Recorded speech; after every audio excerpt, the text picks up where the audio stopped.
Good morning. Greetings, everyone. Welcome to Catalyst Energies. My name is Dee. Thank you for joining me. I am so grateful that you are here. This is the Daily Medicine Transmission for April 14th, 2022. Welcome back, everyone. If you're new here, welcome. Thank you for stopping by. Thank you for subscriptions, the likes, the comments, the shares, the participation, the contribution. It really means a lot that there are others who are as committed to this process as it appears that I am, because I seem to be a glutton for some sort of punishment to come on here every single day. But it's good to have routine, and it's good to have consistency. It's such a Virgo thing, don't you think? And that's where our moon has been, Virgo, and will continue to do so until she moves into Libra later today. So Mars is moving into Pisces today. The moon in Virgo is going to be opposite Jupiter and Neptune, still very close together after their really big, expansive conjunction not that long ago, just a couple of days ago. A lot seems to be happening, doesn't it? So we'll go into space weather real quick. We're in the middle of a geomagnetic storm right this moment. Even from the moment that I got up and started prepping to recording, we have moved into a geomagnetic unrest. So that's that's made recording a little difficult, strangely enough. And so we'll just look at those things real quick, right? To just keep looking at the patterns. This is how we learn, right? That we interact with the information and the content over and over and over. Now, Mercury is now in Taurus and is in a starseed activating point today. We'll be in a trine to Alpha Draconis, which is in Virgo. By the way, in Western astrology, the tail of the dragon, Alpha Draconis. So big Draco activations. Venus just came off her opposition to that same position. Mars in Pisces will soon be meeting this opposition to Draco. And with Mercury where it's at today, we're going to go over the star that it is and what it means in terms of the Andromedan constellation. So there's also Andromedan starseed activation. The full moon is going to be an Andromedan galaxy starseed activation, and the moon will be conjunct Arcturus. So we just have all of this galactic energy that is part of the starseed narrative really coming up. But the Draco aspect is something that I want to keep bringing forward, because we need to understand what these symbols represent and not get pulled into the fear, because that's exactly like what it is that they want. And so without true perspective, without true understanding, without getting emotionally attached or invested or triggered, Chiron, that it has now the coiling snake in the middle of the man and woman, right? If we cannot be aware of what this polarization within us truly means and what we're capable of, then we exploit it, or we exploit other people with it, right? There are plenty of examples about this Draco reptilian gone awry, and they have mastered the form, right? They're master geneticists. So, but that doesn't mean that they're not evolving too, right? And their role within our lineage and our history, all of that stuff. I mean, it's all coming out. So there's so many interesting pieces today that I want to bring up, and I'm not really sure how they're all gonna, evolve. But one thing I can say is that in order to receive the revelation of where we are going truly, we have to have a space within that allows us to even visualize that, or to even accept that there is something new. And so we're going to talk about Mercury being a Draco activation and the Sabian symbol of 7 degrees Taurus as the woman, the Sumerian woman at the well. And we can look at it historically and what it means, but also as an allegory for this very powerful alchemical transmutation and the serpent medicine and what it actually means. Now, one of the traits, I would say, of the Draco, or any strong Virgo person that is truly committed to perfecting their own form, is the possibility of clairvoyance, right? The idea of being an oracle, a seer, right? Because when you are able to because you know what's coming. You are intentionally growing the fruit that bears the seed, and the fruit bears the seed. The seed is the future. It is tomorrow. And so the Virgo archetype is not only perfecting the form for the form's sake, but it's to be able to hold the revelation. And what is interesting to me is that it's already brought out for us in the very beginning of the zodiac in Taurus. So Mercury today is allowing for us to be our own looking glass, basically. And Mercury is the mind. Mercury rules Virgo, right? And so in Taurus, it definitely has a lot more density to it, but we can utilize this space of stasis, right? With Taurus, a sense of patience, an experience of being open, right, to a new quality of being. And we'll talk about this story of the woman at the well and what it could possibly mean for us. So, and this is also a star in the Andromedan constellation. It's a very specific one, and we'll talk about that as well, and how there may be relationships going on to what's happening geographically and geomagnetically for sure, but also what's happening in Antarctica. We're about to finish the eclipse cycle. That you had a solar eclipse. That's a solar eclipse that was the path of totality was over Antarctica. It was conjunct the United States ascendant, exactly. The last solar eclipse in December of 2020 was the path of totality was over Chile and Argentina, southern South America. Now, this partial eclipse on the 30th, which is going to be in Taurus, right, and is not any type of real starseed activation. There's not even a fixed star that we identify that's in conjunction with this. It's truly the ability to nourish what we visualize as being able to grow, right? Cultivation, watering the flowers, watering the garden of our own consciousness. This will be the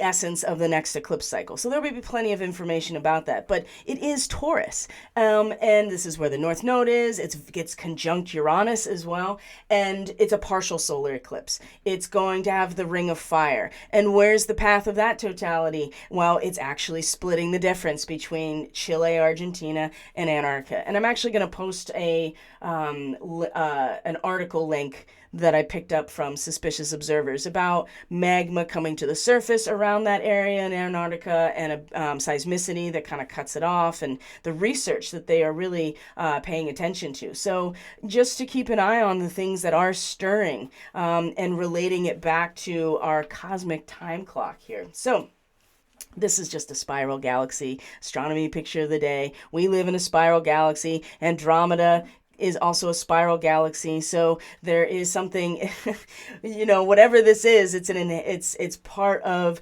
the geometry of the universe, this spiral shape. So also important to consider just in general, right? That we come around to these same positions in one plane, but in another plane we're in a totally different place, and it's kind of like how time seems to function. And outside of the false matrix. In the false matrix, it's just a loop. It's just a feedback loop. It's just the wheel going around and karma, reincarnation. You go back to sleep, you go through the process. This spiral is what happens when you get out, right? Time is still moving in this cyclical, rhythmic, wave-like fashion, but there's a sense of expansion. There's a sense of growth. And that is the imperative of all life and the universe, as far as I'm concerned. So, spiral galaxy. So, let's take a look at some stuff for today. This is just the Schumann. One thing to point out is there was an amplification, a pretty consistent amplification that happened about midnight Universal Time. So that is midnight Universal Time is about 8 p.m. Right now is about 8 p.m. Eastern on the United States. So there was, it wasn't very loud, but it was loud enough, 25, and it was very coordinated, as you can see. And, the quality is been variable, and there's the very consistent drop in the frequency and the pitch at that time. So that was happening last night. Now, one of the things I want to show you too about space weather is you can see that we were going into absolutely no geomagnetic activity at all. And as you know, that's kind of when the cosmic rays make their way in and have impacts on people psychologically, psychiatrically, cardiovascular stuff, because cosmic rays are really just particles moving near the speed of light through empty space. So when they reach us, they have a real significant impact. And so when there's no geomagnetic activity that is having the field, bounce all over the place, it's a lot easier to be impacted by this. So, but the Schumann last night had a blip, right? And even though the solar wind speed, the temperature, even the density was dropping and dropping and dropping, as you see here, we see that all of a sudden it started to climb back up, and we are now in the midst of a geomagnetic storm. It's not like overwhelming, but you can feel how even it started to climb and get more impactful as the morning went on. So where did this come from? You remember this magnetic filament that exploded on, what was that, the 11th, right? Which was Monday. This is the CME that is reaching us. And of course, there's coronal holes that are happening as well. So more space weather on the way, of course.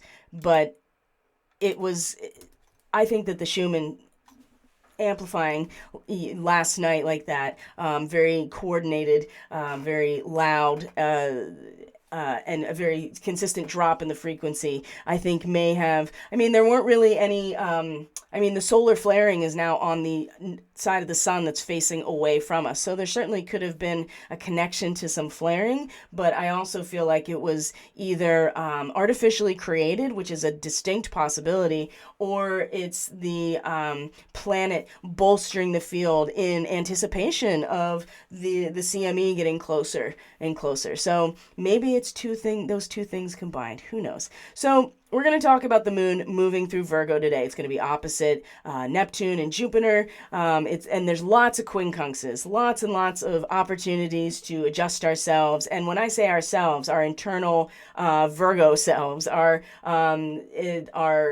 internal perfection, our intuitive perfection, like our discernment, truly. And our ability to be patient and organized in our emotional self and in our inner landscape, okay? And treat it like we would treat, anything that we were growing, a child, a plant, anything.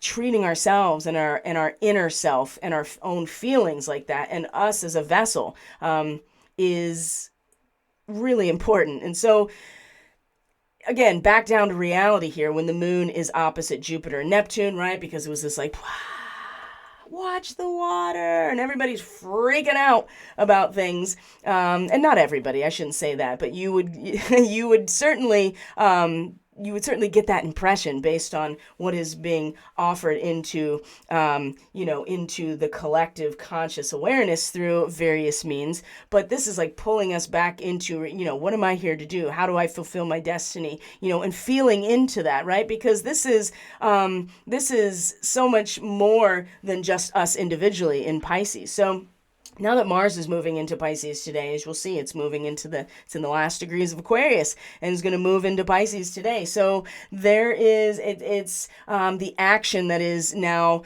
oriented towards this spiritual transcendent experience is about to turn on and be much more like emotionally impact, right? Mars in Aquarius was really able to just like act, put that action towards the greater good, maybe experience a little bit of aloofness or certainly separation from one's emotions, but still to be very tuned into the signals, the collective signals, and act on them. and identify oneself with them. Now we identify ourself and act through that identification to something much more fluid and feeling oriented. And there's a lot of martyrdom here, and the kind of the spiritual warrior nature with Mars coming into Pisces. So it just keeps getting stronger in this way. This feeling of that hanged man comes back around. And it's kind of difficult with Mars to find that that suspension, because Mars is output, output, output. And I think where Chiron is right now is a really good reminder, again, that the serpent is coiled. It's not doing anything yet. It is coiled. It is the coiling of the Kundalini at the base. It is the representation of the potential that exists in the polarization within each of us. And it is sitting right there, bringing our awareness, bringing our feeling, and bringing our identity to that.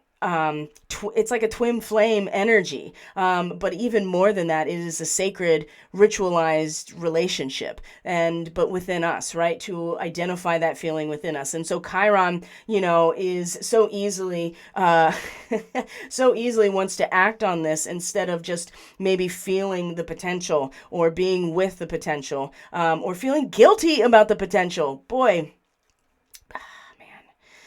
that's something I really want to keep talking about, in other ways. This is just a quick update, our daily for today. But I'm curious what people have to think about that, right? As we continue to be pulled into the fear, they're evil. And yes, there are beings that have made a real mess of what's going on. And they definitely, at some higher level, evolutionary level, are going through their process of learning how to be truly themselves without,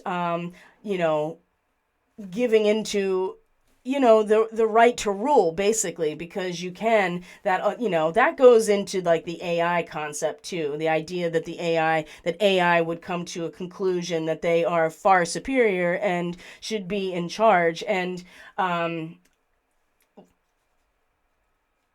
perhaps that is part of the programming. I just don't believe that AI could ever really gain true, I guess sentience and soul are different things, huh? That's a conversation for another day. The whole point I'm trying to make here is that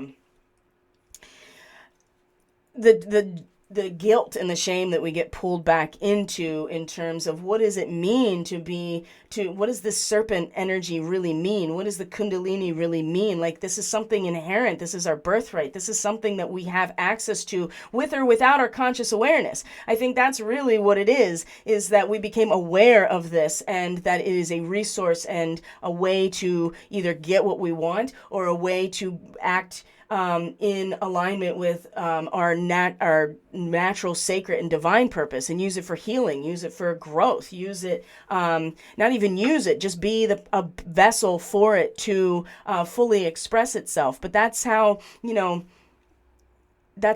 we are able to heal at the energetic level, or facilitate it, I guess, for other people, is to tap into this energy too. So there is this coiling here with Chiron that is really, I think a lot of people are really struggling with. And again, this whole snake venom thing is just beyond bizarre for, like, what is going on, and all the imagery in the astrology that is surrounding it, and all these Draco activations, right? Like, there's something to this, and I'm not sure exactly what it is. And we don't have to figure it out right now. I just think it's important to draw attention to these dots so that we can each connect them, or these puzzle pieces, so we can put it together for ourselves.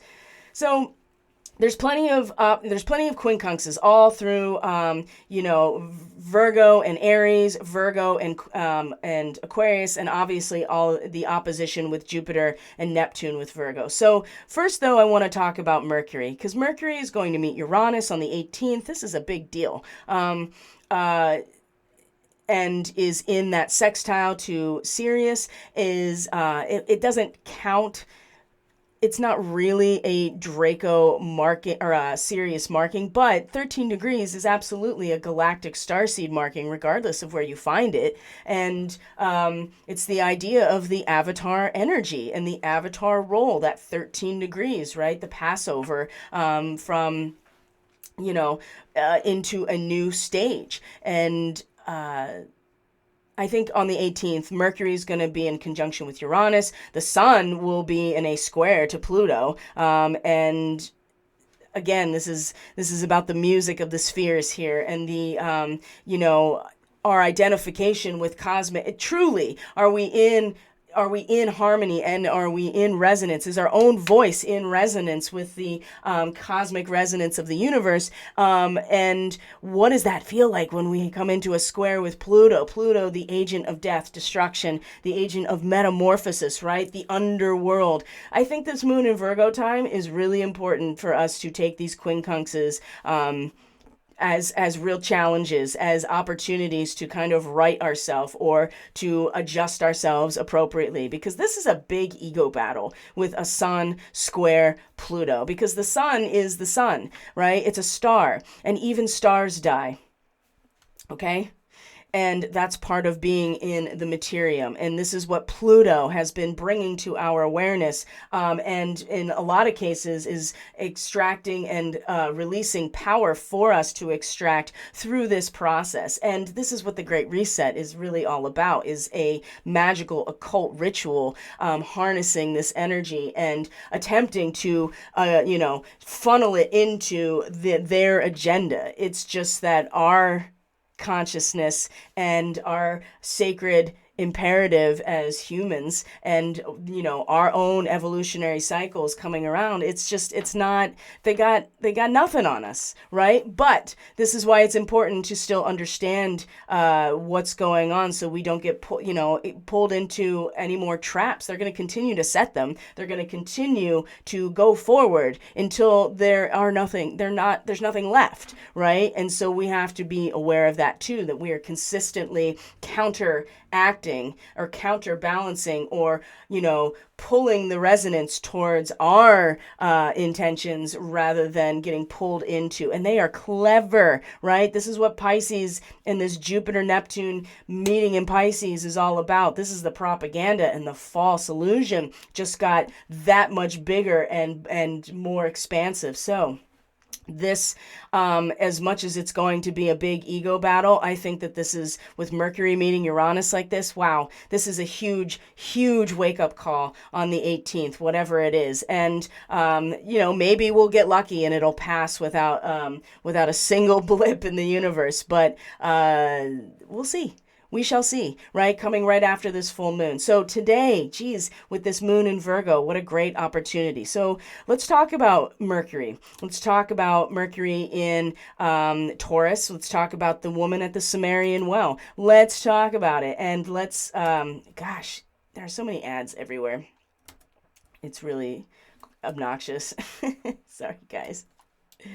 All right, so the first thing I'm going to show you, just for your ability to write this down. Jeez. See, that's one thing I don't have anywhere, hopefully, is ads.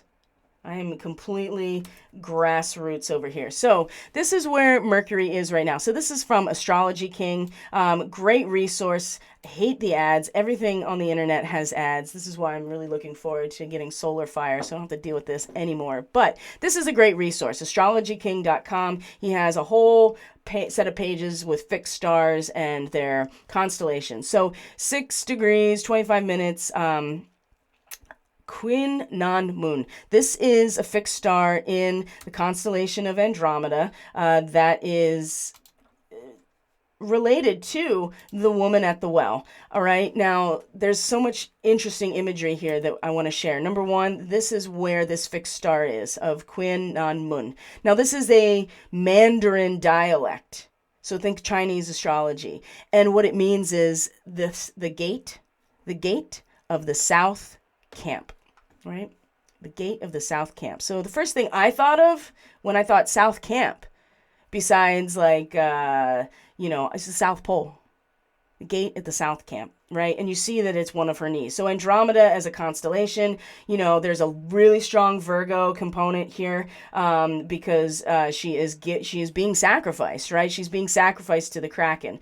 And, but Perseus comes along with Algol, right? The head of Medusa. Here it is, and is able to defeat the Kraken for everyone's sake and free Andromeda, right? Because the algal or Medusa, the head of the Gorgon, this is the releasing of that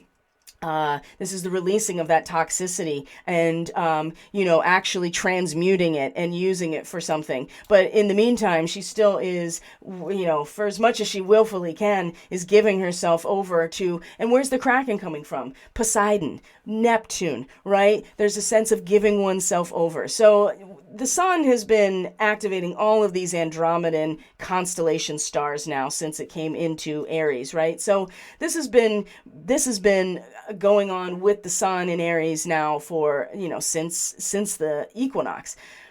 And I assure you, right, the full moon lunar eclipse on May 16th is in conjunction with Algol, right? Don't you worry, shink, the head's coming off, right? And it may be one of those long-term expressions because it is a full moon lunar eclipse, but we are going to see the head of Medusa come off. And in the meantime, we are addressing some of these themes here of being able to hold the space for the new revelation, to take a step towards our new evolution. And part of that is to be able to humble and surrender ourselves to this process.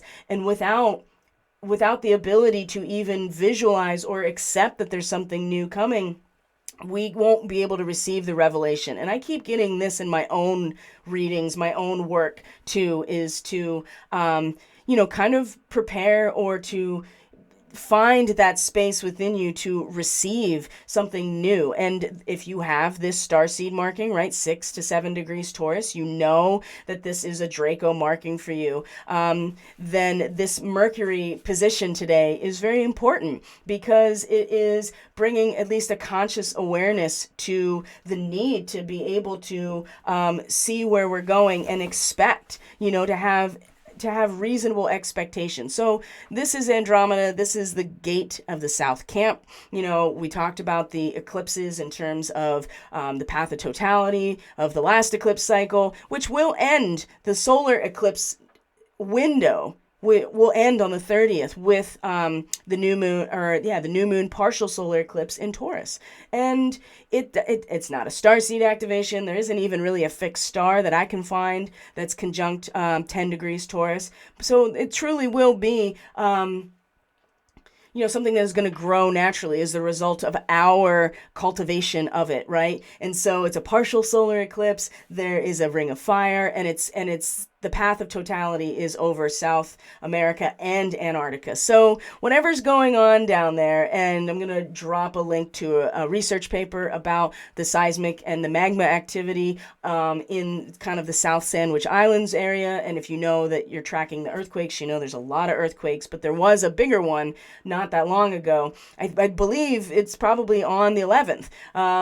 When they published this paper or right before it, but it kind of stopped the magma flow that has been tracked now since like 2020 under this area. So whatever is going on in that area, there's something about the need to mentally have the space. So what I want to do here before we move into the transit by transit breakdown is to just read you the Sabian symbol for 7 degrees of Taurus. So this is where, if we go back just real quick, remind ourselves, right? This is more ads. It's everywhere.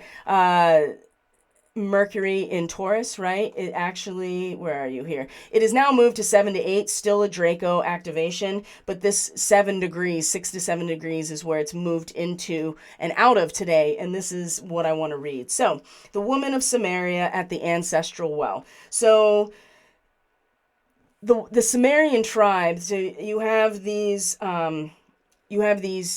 Hebrews, and some of them are Jews, and some of them are not Jews, because not everybody who identified as descendants of Abraham necessarily left Egypt during the Exodus, right? There was a group, but not all of them left, right? So you can see that this ethnic group had started splitting, and so by the time Jesus came back, that was kind of like the whole point. He's like, come on, we have to get together, right? and a number of other things that he was attempting to do for us with the age of Pisces.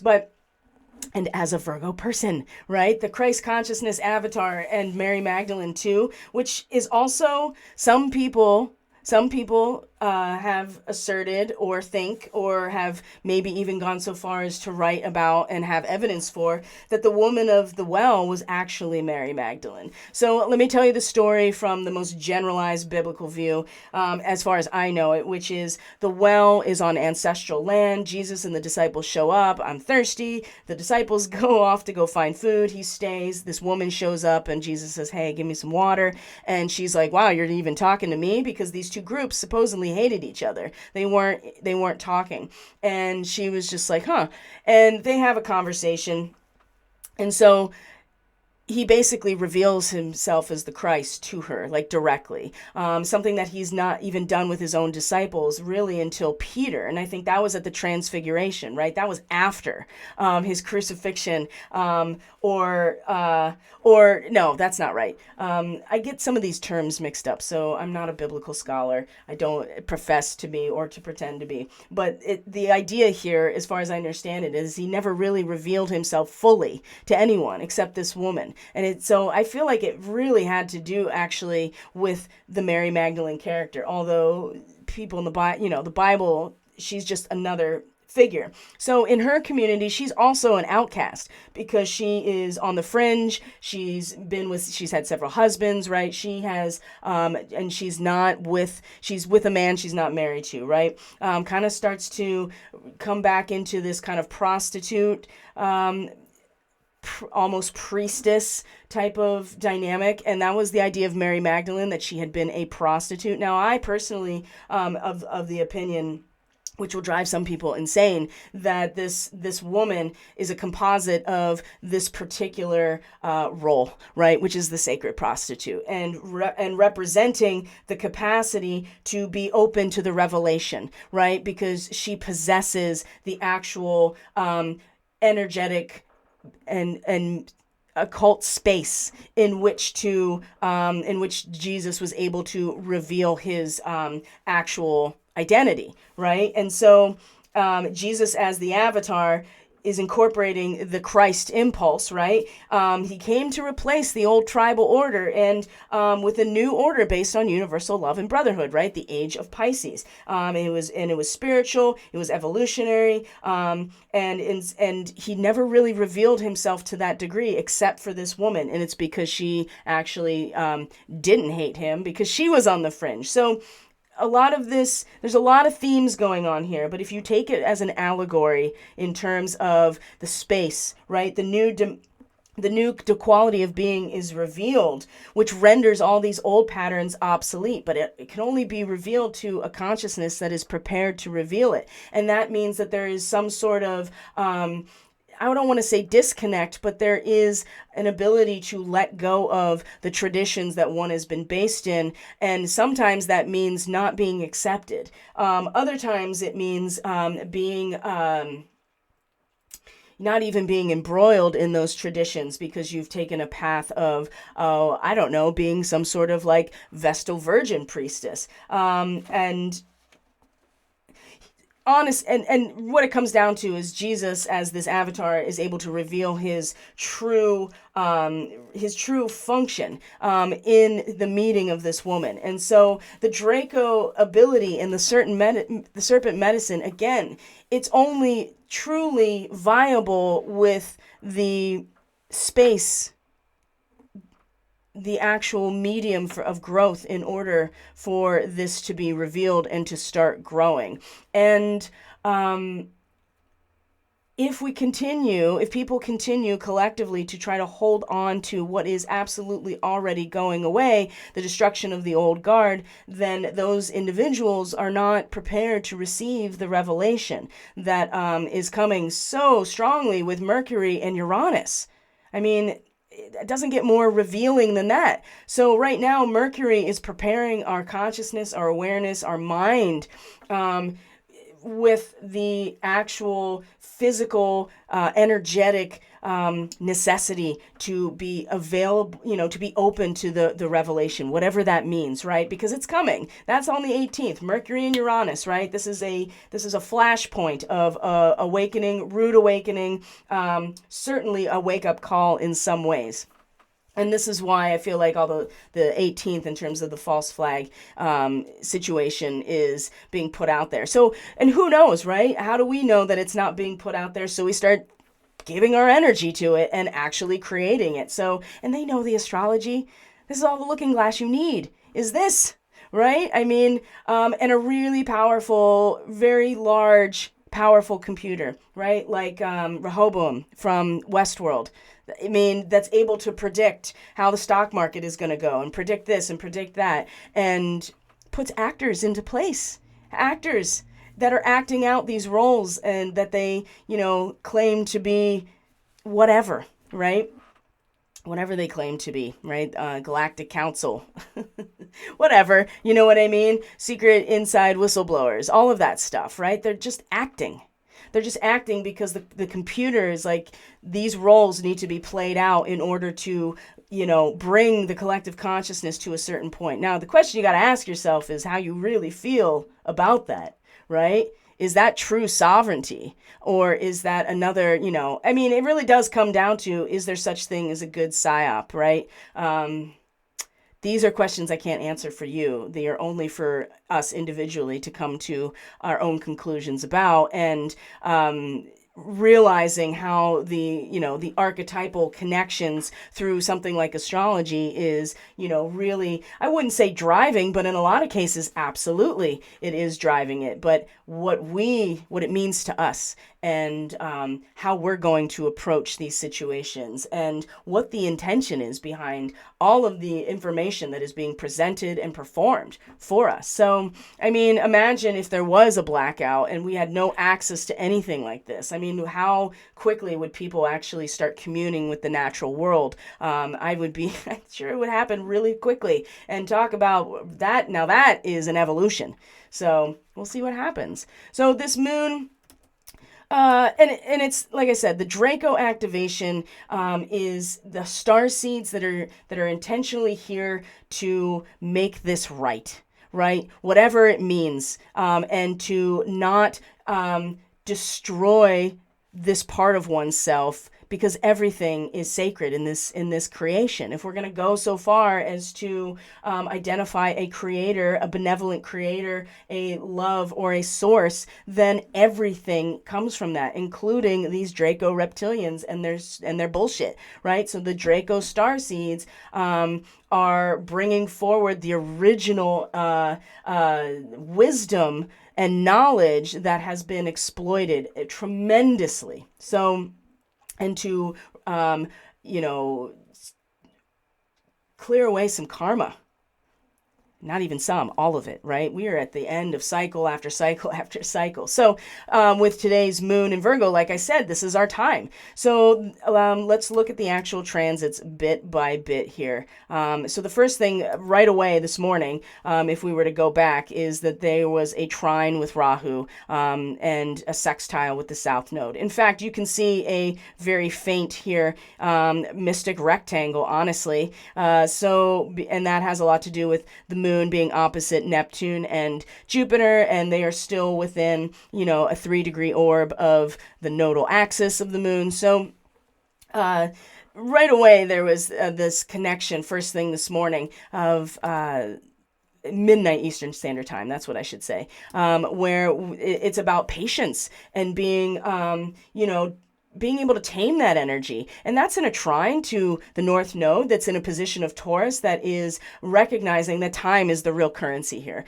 Time and natural development is something that we acknowledge as valuable, but we are not creating it. We know and we accept that it is the natural processes that are creating those valuable gems. We're just putting them a mark of approval on it through, making it into something valuable for us. But again, So realizing here that this trine right away, anchoring into this earth trine of resoluteness, patience within ourselves, a sense of taming the lion within us so that we don't let it just romp around all over the place and, the kundalini erupts, right? There's Chiron again in Aries. So right away there is absolute groundedness. And if you need something to do with that, or if you need energy to, if you're not feeling patient, if you're feeling like it's difficult to settle or get grounded, whatever your tools are, this sextile from the South Node at the same time is the transubstantiation. You remember what we've done before at a soul level is that we've taken this energy and raised it up to a much higher frequency, basically, from these base drives. And so we've done this already as well. So maybe that is something that we can address, or we can commit or intend our own energy, our own feelings, right, with the moon towards this process. But it's really a lot more of a stable connection to where we're going, right, which is an alignment and learning through the process of natural emergence. And this is where Uranus is. This is where Mercury will conjunct Uranus. Patience, it's about being able to maintain that energy within yourself and be able to harness it for the right reasons, and to not give it away, right? And we're being tested over and over and over. And this was yesterday's transmission, right? The test of our own polarization here. So that is what Virgo does, is the blending of the polarization in order to create a process of inner alchemy, inner transmutation. So first of the quincunxes comes from the moon coming into a quincunx with Saturn in Aquarius. And after that, it's going to quincunx the sun. It's going to quincunx Eris, which the sun and asteroid Eris, the goddess of chaos, they're in a conjunction today. And at the same time, the moon will be opposite Neptune and Jupiter all at the same time. But let's look at this quincunx with Saturn, right? How to maintain the beginner's mind, a sense of freshness, spontaneity, newness. Mary and her little lamb, right? Speaking of this Mary and this Christ avatar type of ideal, the beginner's mind, right? In Zen Buddhism, to be as a little child, right? To be open, to be not innocent, but you just get caught up in your own glamour and shit when you can't find yourself as the beginner's mind, or to find that childlike innocence in your process, right? Otherwise, you get just kind of caught up in yourself. So this quincunx, again, is just about, yes, and Saturn here in Aquarius, it's very serious, right? It's very serious. It's very, it's got a lot of authority to it, and it's really drawing our discipline and a sense of structure to overcoming our passions, right? Teaching deep wisdom from what we've already experienced in that realm. And Saturn just being very staunch about this. And so the quincunx is just the necessity for us to not lose our sense of innocence and a sense of not exactly playfulness, but a sense of newness and beginner's mind within ourselves. I mean, yes, Saturn is just this really wise old elder right now that is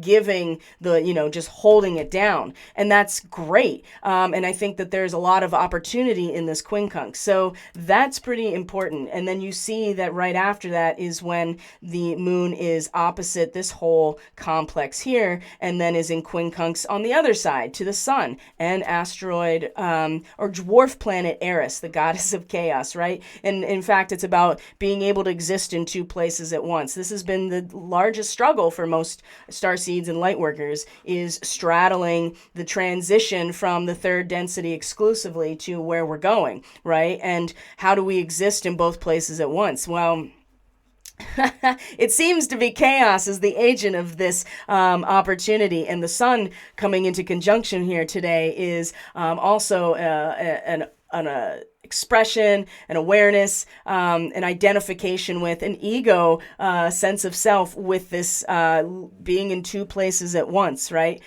Much like we are always in the process of becoming, so we're always in the process of the past into the future, the past into the future. And that's, that's also part of what the sun represents. But to us, it's infinite, right? It's timeless, because we don't know any better really in this particular lifetime, but the sun is even in its own process of becoming and going through its own cycle too. So, but again, the quincunx here is this moon in Virgo that is, feeling into our destiny fulfilled, right? The public recognition that comes from the flag at half-mast, right? And that may be literal. We may find that may be something that comes out that is, especially because it is in direct opposition to Neptune and Jupiter, this particular degree, and then it's in quincunx to the sun in Aries. And so while it's very difficult in this moment to find within us like that destiny fulfilled, what it will take within us, the quincunx over to Aries, I think, is exactly just that. Oh, I'm just adjust myself to, identify with being in two places at once, like identifying almost with the chaos itself in order to really stimulate an opportunity to adjust ourselves in the ability to fulfill our destiny, our own individual destiny. And so again, the opposition to Jupiter and Neptune, which is now in a position of just full on purification, right? Full on soul intervention to achieve a social catharsis, right? This is like really a religious organization is purified of all of its perversions. That is the degree of 25 degrees Pisces. And so what that means for each of us, how we feel about that individually, how we how we see what is happening at that level as a means for us to fulfill our individual destiny. Yeah, that's going to be some tension there. But the quincunx, I think, with the sun and Eris at the same time is exactly where we can, actually find some sort of stability in that moment, or just an opportunity to adjust ourselves. And it's just being in the chaos and identifying with it and seeing it as how we are actually going to be able to exist in two places at once, because that's the nature of what this is all about right now. So again, you are your own looking glass. Now, the moon is going to then be in a trine to Pluto by the end of today. This is great. And in fact, this is at one point was it's a very loose grand Earth trine, because these are in these last degrees, and it is in the last degree. And the moon in Virgo is in a trine to Pluto, right? Pluto, the agent of destruction and metamorphosis, that is pulling back every layer so that the occult the underlying and occult nature of our society is being shown for what it is. And so the trine here is an opportunity for us to really, if we are truly a seeker after this occult knowledge, this is going to, not for the sake of ourselves, but to really find an emotional capacity to harness what otherwise is a very raw and powerful energy, right? And there's we're seeking it. We want this knowledge. We want to interface with it. Maybe we're going to have no choice, but for those who are seeking this, there are lineages, there are stories that we've come from that will illuminate our mind in order to be able to truly see this. And Pluto, again, like I said, is making this unavoidable, right? Nothing can stop what is coming. But if we internally in our own discernment are truly seeking this for the sake of our own metamorphosis, then this moon trine Pluto, I think, is going to be very very important in this process. And then the moon comes into a quincunx with Mars right at the last degree of Virgo and Aquarius. And again, we may be completely deaf to anything outside of us. And I would say in terms of our internal discernment and our intuition and our psychic sensitivity with the moon, But Mars at the very last degree is just like completely engaged in the conscious totality of being, of the connection between ourselves and the collective whole. And again, the quincunx, these 30-degree points are really master energy, that they come to the full expression of that sign. And that's the thing about Virgo, is like completely focused on this perfection. And Aquarius is completely, enmeshed in the bandwidth of society. And Mars is going to be acting on this in some ways. So I'm not exactly sure what this quincunx is really going to bring out, because then the moon comes right into Libra, Mars comes into Pisces. They continue to be in a quincunx, but this exact meeting is while they're still in Virgo and Aquarius. And, Virgo is an earth sign, but, it's ruled by Mercury, and Aquarius is an air sign as well, ruled by Uranus. And so I think that we can't totally cut ourselves off emotionally from everything happening, and I think this quincunx is going to make that very clear to us. It'll show how we adjust ourselves so that we aren't fully pulled in, because like I said, Mars in Pisces, we really get pulled into the feels of this experience now, as opposed to an Aquarius where it's just the idea of it and an idealized system of it. So we can't totally lose, completely shelter ourselves internally, but we also don't want to get so caught up in what's happening outside of us or